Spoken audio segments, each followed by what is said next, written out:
Darkness clung to the sky as the world watched in collective awe and terror. What had begun as a scientific triumph quickly morphed into an existential nightmare. Years prior, a military-backed lab introduced the Lunar Stabilization Project, promising cheap and unlimited energy by tapping directly into the moon's core. Teams of scientists convinced the public that they would harness a new form of nuclear fusion that required an extraterrestrial spark. This spark, they claimed, could be triggered by drilling beneath the lunar surface. With the proper energy fields, they would siphon the raw power needed to fuel entire continents. There was talk of a new golden age, a leap to the next rung of human advancement. No one doubted the promise, not even distinguished astronomers who had nagging questions about the lunar ecosystem. After all, the project was well funded, and objectors were dismissed as naysayers. Every great revolution has its risks, the project's head scientist, Dr. Gideon Wolfsbane, declared on live broadcasts. The charismatic leader had a gift for marketing as much as for scientific discovery. Around the globe, people bought in, enthralled by the excitement of tapping cosmic power. A few lonely voices warned that drilling into the lunar crust might destabilize its rotation or cause unpredictable chain reactions. These concerns, overshadowed by optimism, never reached the general public with any serious weight. Soon the day arrived when the final cosmic drill was activated. Astronauts in specialized suits, trained to handle volatile reactions, set foot near the excavation site. They lowered the device, a black cylindrical tube bristling with cables, into the man-made shaft.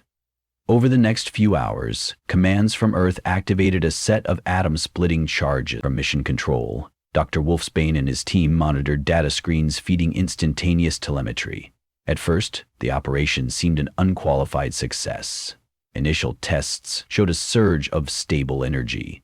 Spectrometers registered readings that soared far beyond any previous record. Everyone cheered. Politicians worldwide congratulated each other on funding the project, hailing it as the guiding star of human ingenuity. But beneath the lunar crust, fault lines were widening. The massive drilling and the nuclear charges had created microscopic cracks that interlocked through the moon's core. No Earth-based sensors could yet detect these fractures. The energy they tapped, once stable, started to wobble. Subsequent tests broke the precarious equilibrium, amplifying the tremors within the lunar mantle. These tremors, hidden at first, fed back into the project's instruments. The deeper the scientists drilled, the more the crust reverberated with unstoppable resonance. Still, the mission continued, unabated, for nothing on the control panels suggested imminent doom until the core split. The moment of rupture was almost anticlimactic. A subtle flicker crossed every control station in Mission Control. Screens turned red.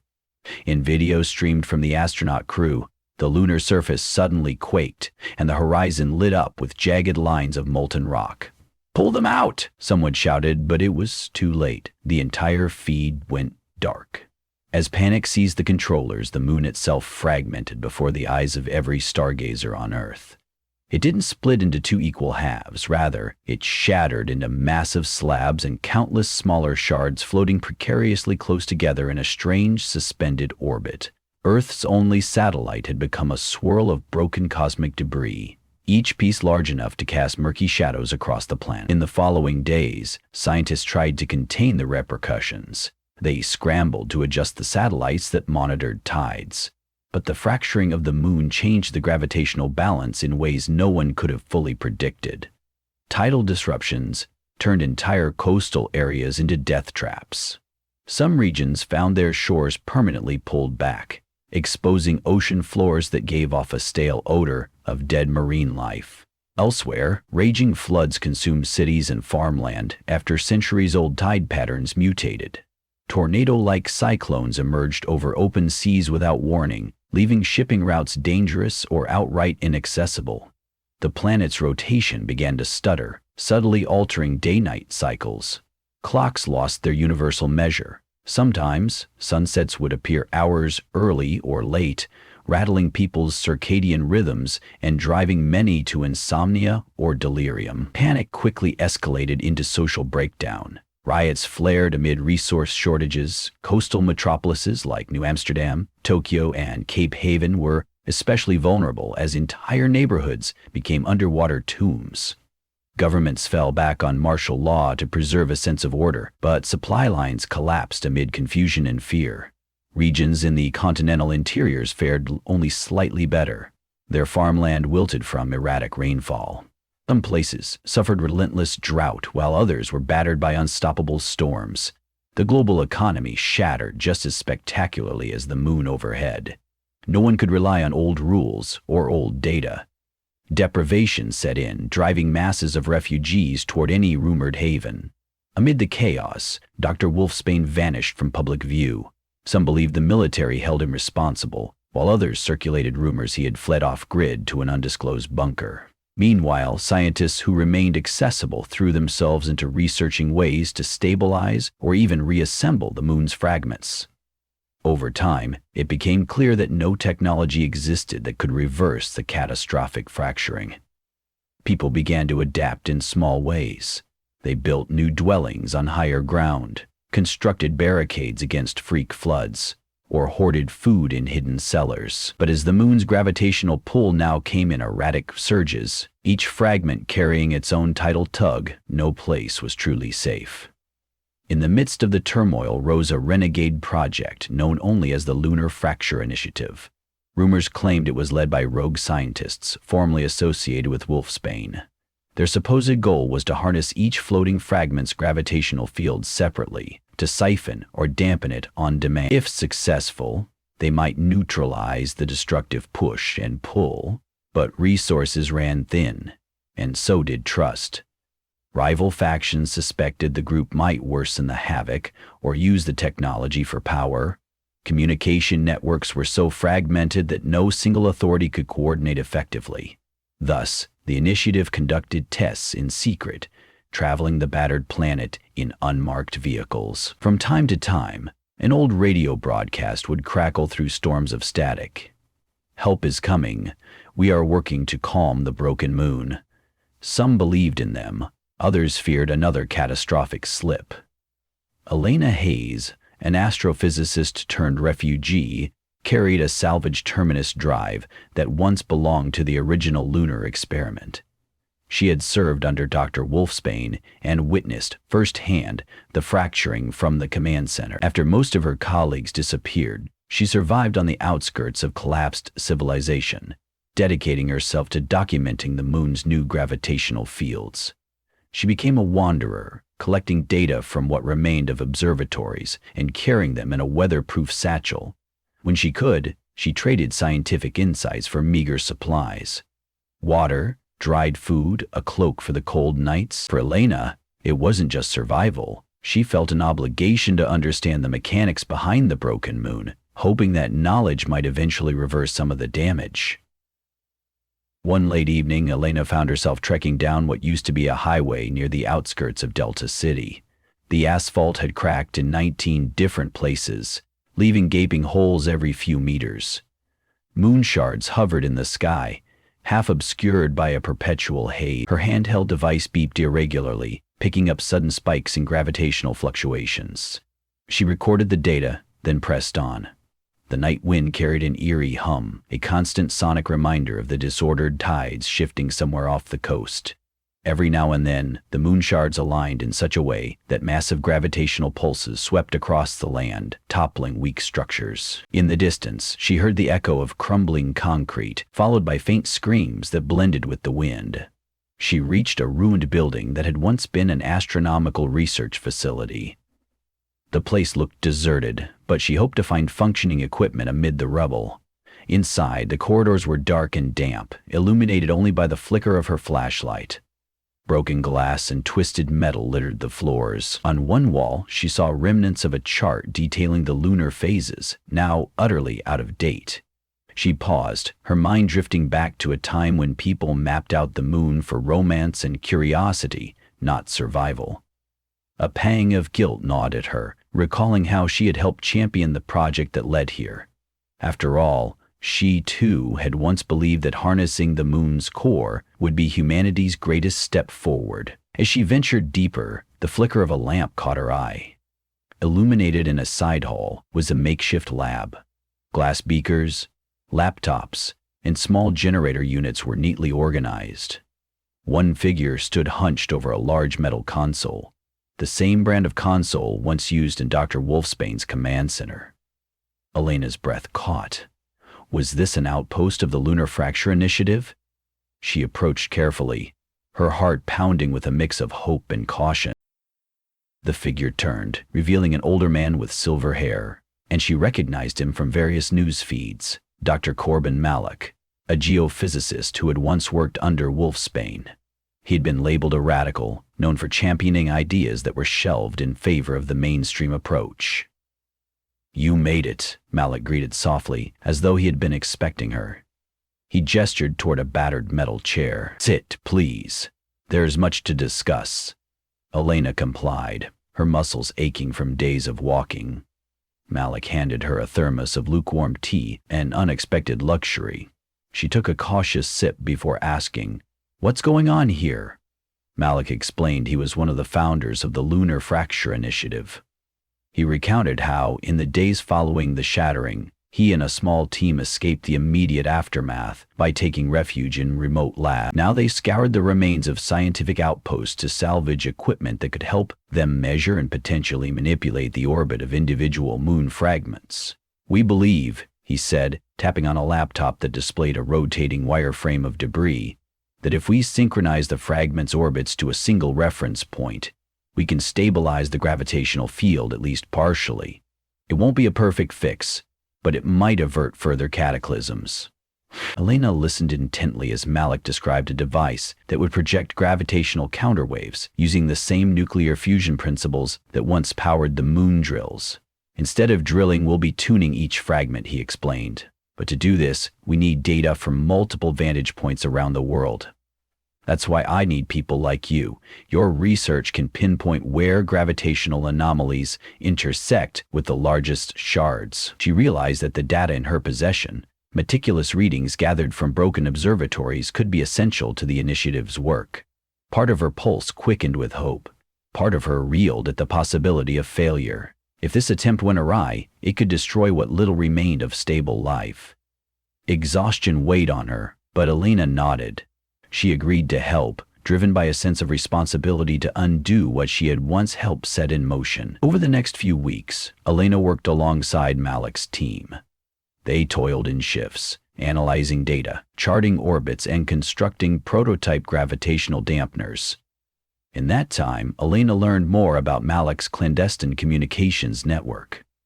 The team had placed hidden relays across the battered landscapes, connecting them with off-grid satellites that somehow remained active. Scientists in scattered settlements fed real-time measurements of local gravitational spikes, each cluster of anomalies suggesting a large shard moving out of alignment.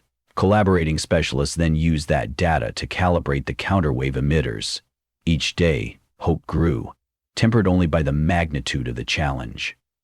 Eventually came the test of the first dampener. They chose a location near the slopes of a mountain range, where an enormous fragment, visible even in daylight, could be pinpointed overhead.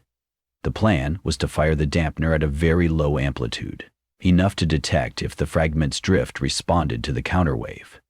If it did, the readouts would show a delay in the fragment's orbit, indicating the gravitational tug had been momentarily neutralized. A crowd of onlookers, scientists, engineers, and even desperate refugees gathered at a safe distance. The battered land lay silent except for howling winds. Elena stood by Malik, calibrating the device. A hush descended as she activated the controls. A low hum thrummed beneath everyone's feet, growing into a slight tremor.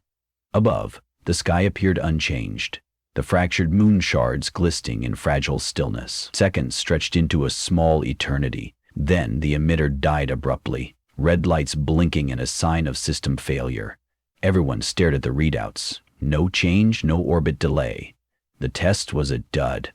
Just another heartbreak in a world overflowing with disappointments. That night they regrouped, analyzing what had gone wrong. They discovered an unexpected energy sink. The natural electromagnetic fields in the region had scrambled the dampeners, and Malik refused to let despair settle. Instead, he insisted they revise the blueprint. Over the next days, they fashioned a revised emitter shielded by layers of conductive material. Fuel was scarce, requiring them to cannibalize small nuclear cells from leftover drilling equipment. One slip could lead to meltdown. Despite the risks, they pressed forward, each person driven by a dogged determination, an act of penance for the convictions that once fractured the moon. Before launching the second attempt, Elena gathered volunteers with advanced training to coordinate multiple dampeners at once. The idea was simple in theory, yet difficult in practice. Apply synchronized counterwaves from several vantage points, hopefully coaxing one large fragment into a stable orbit. If it worked for one shard, they reasoned, it might be replicated on others, but the margin for error was razor thin. 3 teams set out. One took position atop the remains of a coastal lighthouse. Another team stationed itself deep in a desert plain dotted with wind-gnarled shrubs. Elena's group scaled a mountainous ridge that offered a sweeping view of the sky. Communication was established via battered radio signals. The moment arrived. Each team counted down. Coordinated by old wristwatches and diminishing satellite signals, they activated their devices simultaneously. From Elena's vantage point, the skies seemed to pulsate like a living, wounded thing. She felt a rushing sensation in her ears, and the rug-like ground beneath her boots vibrated relentlessly. She tried to focus on the data feed scrolling across her portable monitor, which displayed the distance and velocity of the targeted moon shard. For the first 10 seconds, it showed no change. Then came a flicker. The shard's velocity reading shifted by a fraction, a decimal point, but enough to register on the scale. Heart pounding, Elena called out the result to Malik, who relayed it via radio to the other teams. Encouraged, they sustained the synchronization, pushing the dampeners to their limits. Over the next minute, the displayed velocity shifted again, more pronounced now. Then, in an instant, an alarm shrieked through the speakers. One of the remote dampeners was overheating. On the crackling radio, a voice yelled, "We're losing containment!" In the distance, Elena could see flickers of light dancing on the horizon, accompanied by an ominous rumble. For a split second, she feared the device would explode. The synergy would be broken, dooming their experiment. Yet somehow, the team managed to shut it down in time without catastrophic meltdown. The readouts remained steady. The fragment had slowed slightly in its orbit, enough that the synchronized pulses had indeed made a measurable difference. The effect lasted for only a few minutes, but it was proof of concept. Even as the dampeners powered down, Elena and Malik beheld a fleeting miracle. The fragment no longer lurched chaotically, but glided with a semblance of rhythm. Then, it resumed its dysfunctional path, drifting along with the other shards. But in those few minutes, they had glimpsed a possibility once deemed impossible: partial orbital control. In the days that followed, word spread slowly, unevenly of this small success. Clusters of survivors battered by floods or drought clung to the news like a lifeline. The meltdown scare convinced the initiative they needed better cooling systems and more robust designs. Despite the challenges, more scientists and engineers trickled in, drawn by the chance to undo some measure of the existing devastation. A cautious optimism took hold, reminiscent of the early lunar stabilization project. But this time, hope was tempered by the heavy cost of failure. Coordinated from Malik's hidden lab, the initiative expanded their network of devices. They mapped out a plan to target a handful of the largest shards first, believing that the smaller fragments would naturally align if the major ones became stable.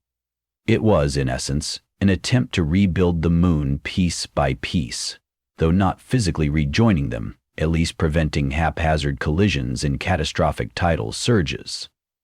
Along the battered coasts, survivors erected wave barriers in sync with the initiative's timetable, bracing for the next gravitational pulses. Slowly, coastal flooding began to recede and farmland in the interior saw fewer storm surges.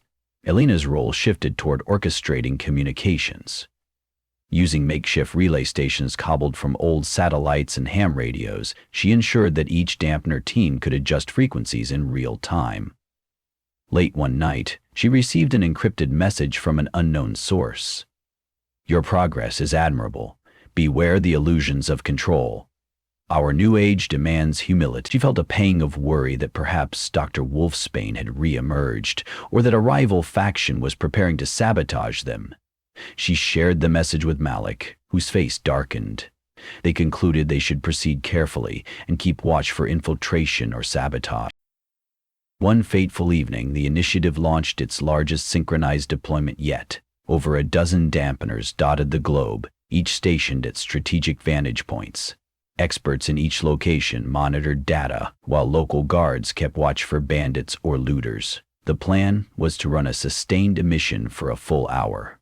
If it worked as intended, the largest shard marked as Shard Alpha would permanently shift into a stable orbit. As the countdown reached 0, the devices roared to life. In the skies above every region, the fractured moon glowed with unnatural brilliance, reflections from pivoting shards scattering moonlight in kaleidoscopic bands. For the first 30 minutes, the system held. Telemetry showed a slow, measurable shift in Shard Alpha's path. Tides in major coastal zones diminished correspondingly, validating the gravitational effect. Radio transmissions crackled with cautious elation. Then, around minute 40, an urgent call came in. One of the dampeners in a seismically unstable area was rattled by an unforeseen quake. A second later, that device's feed vanished. A chain reaction followed as the load on the remaining dampeners spiked. Despite frantic attempts to compensate, the network was thrown off balance. Shard Alpha lurched, swinging unpredictably in its orbit. The gravitational backwash triggered an unpredicted high tide in the southern hemisphere, flooding several vulnerable towns. Yet even amid that chaos, the orbiter's flight path didn't entirely revert to chaos. It stabilized at a new vector, only slightly less volatile than before. In the aftermath, survivors found themselves with mixed outcomes. Many had endured new flooding or quake damage, but the new gravitational configuration meant the planet was no longer bombarded by constant random surges. Seasonal storms calmed somewhat, and though day-night cycles remained warped, the extremes lessened. The initiative's partial victory rekindled a glimmer of collective resilience. In the eyes of many, they had accomplished a feat once believed impossible, taming even a fraction of the broken moon's wrath. Still, Elena knew the process was far from complete. They had neither the resources nor the time to render the planet entirely safe. Restoring the moon to its original form was an impossible dream. Instead, a new normal hovered on the horizon, one defined by vigilant monitoring of the shards, frequent adjustments to dampeners, and a renewed respect for cosmic forces beyond full control. As survivors rebuilt their settlements, they did so with an understanding that the sky itself was an active threat, best approached with caution and humility. Malik and Alina set up a permanent station in the mountainous region that had once been the vantage point for their first successful test. They spent their days analyzing updated gravitational fields, coordinating with worldwide teams and refining the dampener technology. At night, they gazed upward at the shattered moon. They spoke sometimes of guilt, how they had both played roles in the original project, and the responsibility they felt to guide humanity away from repeating such hubris. Other times, they spoke of the faint stars beyond the shards, reminding themselves that the universe still held infinite mysteries and perhaps infinite second chances. Although pockets of lawlessness thrived in places where governments had fully collapsed, a spirit of community persisted in many enclaves. People joined efforts to manage farmland in carefully chosen zones, employing newly formed roving watchers who reported incoming floods or irreparable quakes. Engineers and technicians, once overshadowed by corporate interests, gained a new level of respect. Each day was a tenuous dance of adaptation, forging alliances, and rummaging through wreckage for salvageable parts. In each night, the sky bore silent testimony to the consequences of humanity's ambition. The broken moon would never again be whole. But in learning to coexist with the floating fragments, people found a kind of uneasy peace. They discovered how to maintain balance, harnessing shards mini-tides where feasible, and bracing against their destructive surges when needed. Over time, entire generations would grow up never knowing the gentle, single-disk moon that once adorned the heavens. Instead, they would inherit a fractured mosaic, a reminder of what had been lost and of the resilience forged in its wake. Elena's lab in the mountains became both an observatory and a symbol of cautious hope. She kept meticulous logs of every new reading, ensuring that if her generation failed to resolve the crisis, the next one might carry the torch forward. Sometimes, she felt the weight of her entire world on her shoulders, haunted by the notion that humanity's arrogance had spilled over the edge, breaking the moon and nearly destroying Earth. Yet in the continuing struggle to counterbalance forces that once seemed insurmountable, she also found meaning. In the end, the echoes of a broken moon still reverberated across the planet-rattling windows, sending tides lurching and stirring caution in every human endeavor. But amidst the wreckage of grand experiments and shattered illusions, the will to survive and adapt provided a sliver of light. It was a faint luminescence, akin to the fractured glow overhead, yet vibrant enough that people could find their way through the long nights. And so they pressed on, embodying the complicated dance of penance, ingenuity, and fragile hope, in a world forever transformed, where each new dawn lived under the watchful fragments of a lunar fracture.